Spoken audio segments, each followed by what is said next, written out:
Hey folks, how's it going? It's Mr. Allen from Theater checking in. I'm bringing you a video about Shakespeare in the Elizabethan era this week. If you didn't know, I teach one of the blocks of theater, and so I'm kind of just using my English teacher skills to relate to you what I know and what I think is important to know about Shakespeare. So let's get into it. And obviously, I hope you and all of your families and friends are well during this time. Okay, so you'll notice that I'm starting this presentation off with movie posters. And one of the reasons is to remind you how influential Shakespeare is and was to our popular culture. There are so many films, books, games, songs, pretty much everything, every type of media that has been influenced by Shakespeare in some way. And we should also remind ourselves that Shakespeare himself was not as original as some people believe. The majority of his plays, the plots were borrowed from older ancient Greek plays. So you'll quickly realize that a lot of storylines and plots get recycled often. Okay, so here we have Romeo and Juliet, the movie based on the play Romeo and Juliet, Scotland, PA, which is a movie that's based off the play Macbeth, which takes place in Scotland. And there's also a real town called Scotland, Pennsylvania. And we have the movie O, which is based off the play Othello.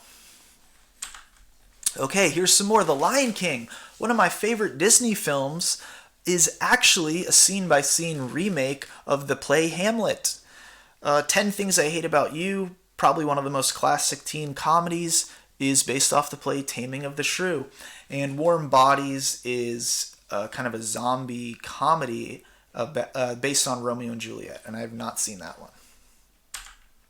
Finally, we have She's the Man, which is based off the play Twelfth Night, and Ran, a film by Akira Kurosawa, a famous Japanese director. He directed Seven Samurai, and his famous movie Ran is about the play King Lear, or based on the play King Lear. Okay, so who was William Shakespeare? Well, he was a poet and a playwright. And as we're going to learn later, he kind of wrote poems and plays at the same time. Much of his early life, at least, is shrouded in mystery. And kind of the reason for that is just lack of documentation and record keeping where he grew up in rural England in the countryside. He was known as the Bard, or also known as the Bard of Avon, the Bard, and England's national poet. He was born in a strange town called Stratford upon Avon, a small town in the English countryside. And not as important, but something to consider, his family information. His father was a leather merchant, and his mother, Mary Arden, was in fact an heiress, which means she inherited a large fortune from her family. And kind of due to the traditional gender roles of that time, Shakespeare's father would inherit her wealth. So Shakespeare's life continued. Again, very little records exist of Shakespeare's early childhood. This lack of information has led many scholars to believe that it is possible that Shakespeare does not exist as one person, or at least the playwright doesn't, and instead the plays were penned or written under a group of different people over various time periods. I personally believe that there was just one man, William Shakespeare, but you can kind of choose to believe either. Shakespeare married a woman named Anne Hathaway in 1582. William was 18 at the time and Anne 26. They had 3 children, Susanna, Hamnet, and Judith. Hamnet later died of unknown causes at age 11. And something to consider at that time was kind of late 1500s, early 1600s, especially in urban areas in England, disease was rampant. So many children and babies had health complications. Okay, so, we can't talk about theater and we can't talk about William Shakespeare without talking about where the plays were performed. Because one thing to keep in mind is one huge major difference between, seeing a movie and obviously seeing a play is that it's live, right? You're seeing this live production and you're kind of feeling people's emotions a little more so than maybe you can on a film screen. So a couple things to keep in mind here. First of all, built in 1599 by Lord Chamberlain's men. That was the name of Shakespeare's acting troupe. So an acting troupe or a group of troubadours would kind of move from town to town trying to book gigs or book plays at different theaters. So the fact that his troupe was successful enough to build their own theater right in the city of England shows how important Shakespeare was to the city, but also shows how successful he was as a playwright and how successful his acting troupe was. So a couple things I just want to point out about the Globe Theater. Well, first of all, you might notice that it is outdoors. So even if it was raining or snowing, plays would still be performed. Also note how close the audience is to the actors.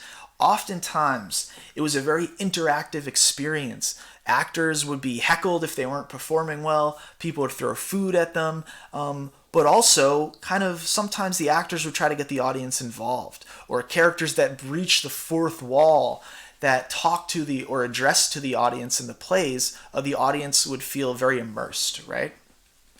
Couple other things, the wealthy or noble people would often buy the tickets and sit above in the balconies.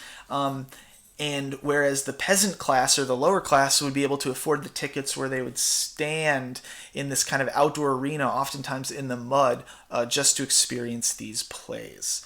So just think about some pros and cons of seeing a performance in this theater and think about if you'd want to go see one. You can actually go still see this theater today in England. And I had the privilege of visiting it myself at one point. Okay, so let's talk a little bit about his plays, right? His plays often deal with what we say very universal themes, meaning themes that everyone can relate to, no matter your education, no matter your background. So some of these themes could include love, hate, betrayal, kind of those universal things that we all deal with on a daily basis, right? Hate.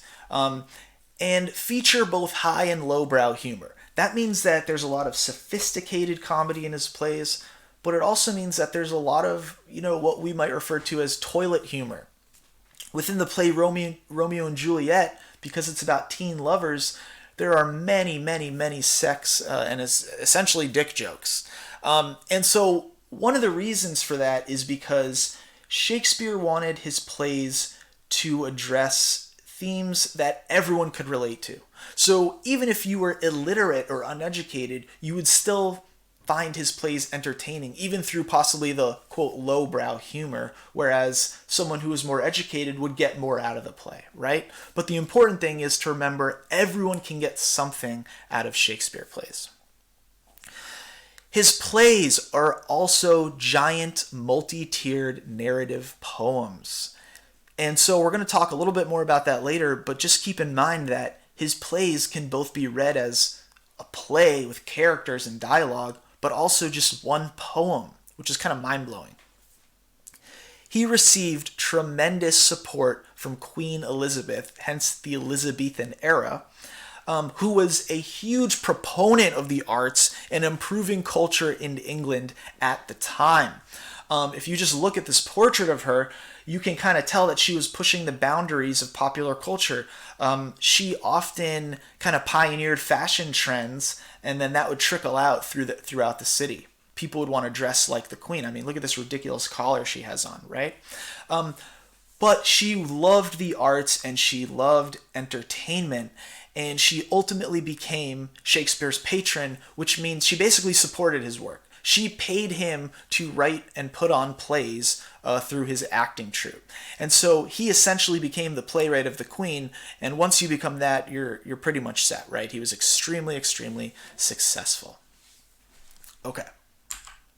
So, I don't want to spend too much time on this part of it, but because you can get bogged down, but I think it's really important to kind of go over the structure of his plays just real quick, so please bear with me.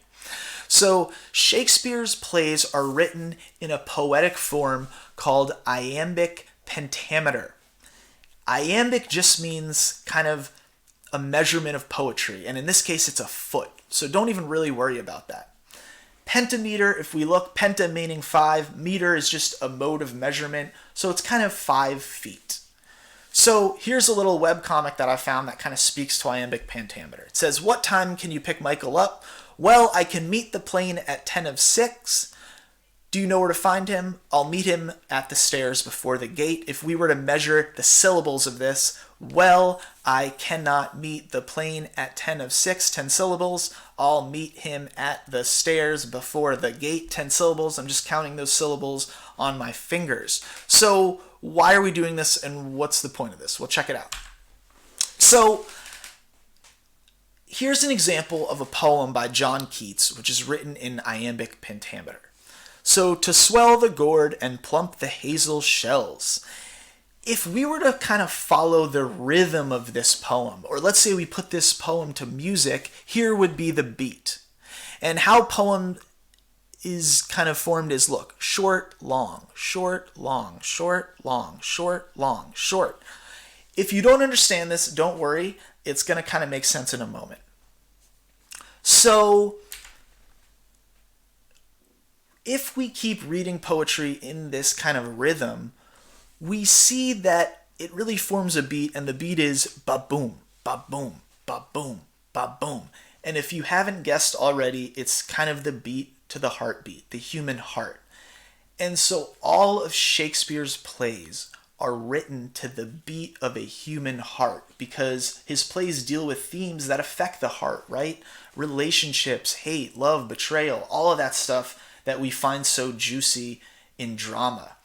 And so that's the reason why I believe kind of Shakespeare deserves to be explored, especially his plays. I hope you found this video informative, and please reach out to me with any questions that you may have about Shakespeare or any of his plays, and I'd be happy to respond. All right, folks, stay healthy and be well. Thank you.